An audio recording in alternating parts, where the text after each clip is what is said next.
Mamma, ek was daar waar jy vandag is. Dit is besig om te beweeg na die einde van die maand toe, met 'n benoude gevoel, 'n spanning gevoel wat jy wonder, gaan jy die maand se rekeninge kan betaal? Gaan jy vir jou kinders kan snoepiegeld gee? Gaan jy vir hulle aktiwiteite of vir hulle buitemuurs of vir enige uitstappies wat hulle het? Gaan jy vir dit kan betaal? Ek was daar. Hoor wat ek julle sê, ek was daar.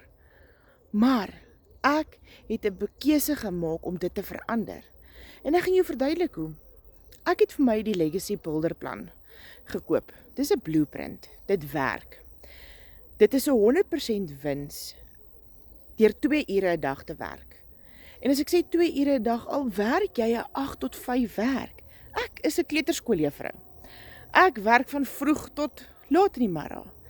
En ek pas dit in, vroegoggend, in my ete, en as ek van die werk afkom, dan pas ek dit in. Ek post my content om 'n sukses te maak van dit.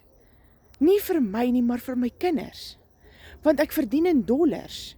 Ek kan vir hulle dinge bied wat ek voorheen nooit vir hulle kon bied nie. Ek kan rekeninge betaal wat ek party maande moes oorslaan en gewonder het, hoe gaan ek dit doen?